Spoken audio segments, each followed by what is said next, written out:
Y como ven en color verde, el trastorno de absorción es lo más importante. Ausencia de factor intrínseco, secundario a atrofia gástrica autoinmune. Esta es la anemia de Biermer o anemia perniciosa. No es cualquier anemia megaloblástica, la anemia de Biermer o perniciosa. Es exclusivamente la anemia megaloblástica secundaria a una falta de factor intrínseco por atrofia de la mucosa gástrica de origen autoinmune. Esta es Biermer o perniciosa. Las demás son anemias megaloblásticas por otras causas.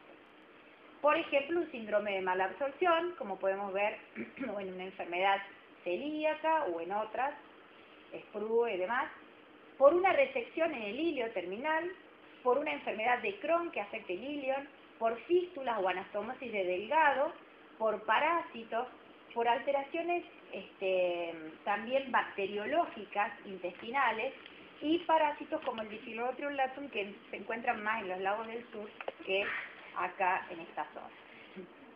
¿Qué tenemos del ácido fólico? El ácido fólico, la fuente del ácido fólico no está en la parte, si bien hay también ácido fólico en algunos productos de origen animal, como el hígado del riñón, nuestra principal fuente de fólico son las verduras de hoja, o que poco deben comer hígado y riñón. Verduras de hoja, como son la espinaca, la lechuga, la selga, todo eso, lo que es verdura de hoja, por eso fólico viene de folia, de hoja, en latín es hoja, folia, hoja, por eso los folios y todo lo demás. Depósitos hepáticos son 5 miligramos, pero los depósitos hepáticos de fólico son de poca cantidad, solamente son suficientes para cubrir las necesidades de 4 o 5 meses.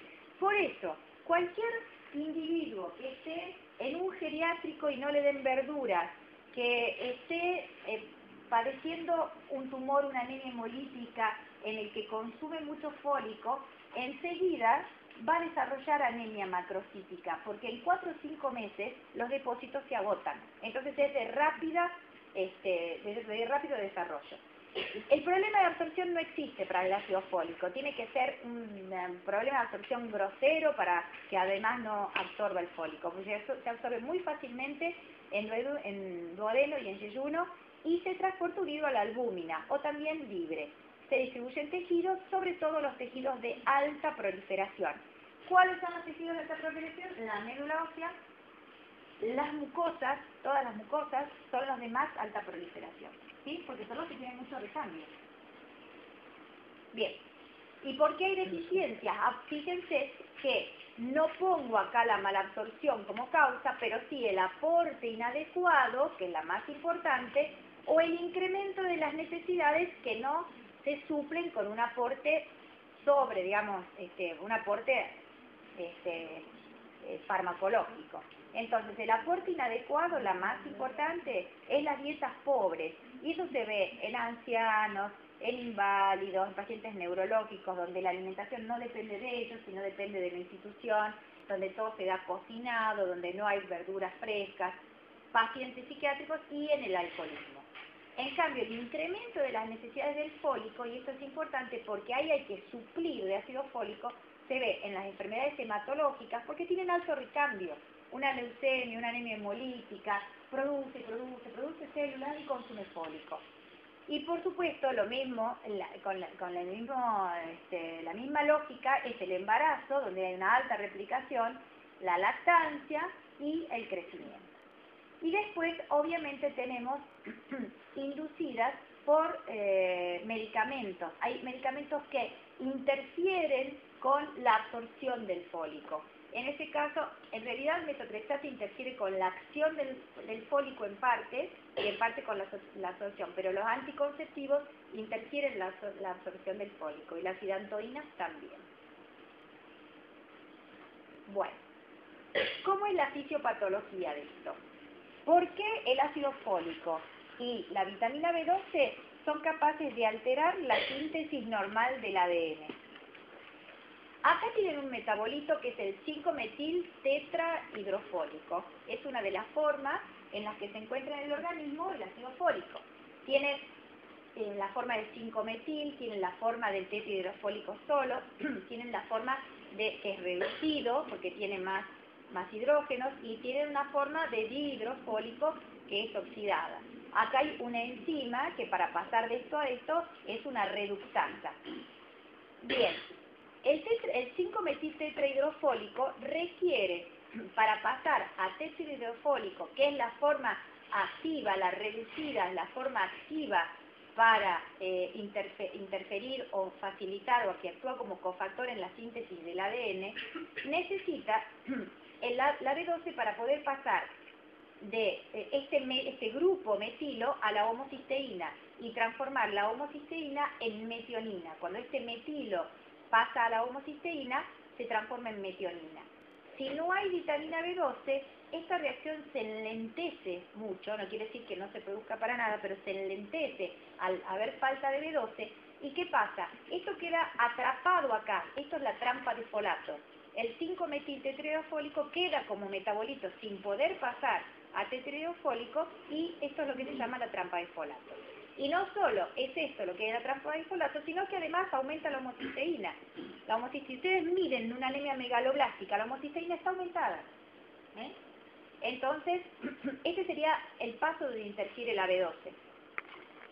Y el fólico, si lo que falta es ácido fólico, por problemas de aporte, por problemas de consumo, por el problema que sea, al no haber directamente fólico ni acá, no va a haber acá, no hay en ningún lado, llegamos a que esta reacción donde es cofactor el fólico, que es el deoxiuridil monofosfato, al desoxitimidil monofosfato por la timidil sintetasa, no llega a producir adecuadamente ADN. Esto también se enlentece, la incorporación de la timidil monofosfato se enlentece y el ADN es anormal. Por eso llegamos a una alteración. Por los dos caminos, prácticamente la misma alteración.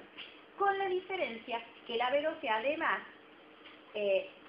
a través de este metabolito que se requiere para la síntesis de mielina, como además no hay metionina y otros metabolitos suficientes para la síntesis de mielina, va a dar además síntomas neurológicos que el fólico no lo va a dar, que el déficit de fólico no lo va a dar porque este paso se va a producir, en cambio cuando falta fólico, este paso también está deteriorado cuando falta fólico, pero en general cuando falta B12 se ve el trastorno neurológico y cuando falta fólico no se ve el trastorno neurológico. Bien. Entonces, la fisiopatología, muy brevemente, el déficit de B12 y de fólico conduce a un defecto de la síntesis de ADN. Se retarda la división, aparece una displasia megaloblástica, hay una muerte celular prematura.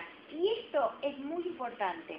¿Por qué? Porque esta muerte celular prematura que se produce dentro de la médula va a simular una hemólisis. Imagínense los glóbulos rojos que se producen anormales, con núcleos anormales, que no llegan a madurar hasta eritrocitos maduros, hasta reticulocitos para salir de la médula, se destruyen adentro de la médula. Entonces, esa destrucción adentro de la médula, que se llama eritropoyesis ineficaz, da un cuadro de hemólisis. Por eso, los pacientes con anemia megaloblástica tienen palidez ictérica, porque hay producción acá de bilirrubina, hay liberación del LDH, hay lo mismo que hay en cualquier hemólisis, se rompe un glóbulo rojo y libera todo lo que tiene adentro. Entonces, esto va a dar la característica de ser como una mezcla de anemia, de producción, con un poco de hemólisis. Y eso es lo que va a caracterizar también a la anemia megaloblástica. Todo esto se lo digo para que ustedes entiendan por qué después los análisis que vamos a ver. La clínica de una anemia megaloblástica. Generalmente se ven pacientes de 60 años. Esa es la edad, la edad clave de presentación de esta anemia. Muy raro antes de los 30 años, casi imposible. Y imposible, bueno, salvo que sea un chico que no tenga la alimentación adecuada, en fin, pero en general se la ve alrededor de los 60 años. Y siempre aparecen como cuadros severos. ¿Por qué? Porque el paciente la desarrolla con tanta lentitud que tiene mucha tolerancia a esa anemia. Entonces llega con valores muy bajos de hematocrito, en situaciones clínicamente muy severas. Es de instalación muy insidiosa y se presenta por lo que les comenté con palidez ictérica. Síntomas digestivos, y sí, porque todo lo que es de alta replicación va a estar afectado. Entonces va a tener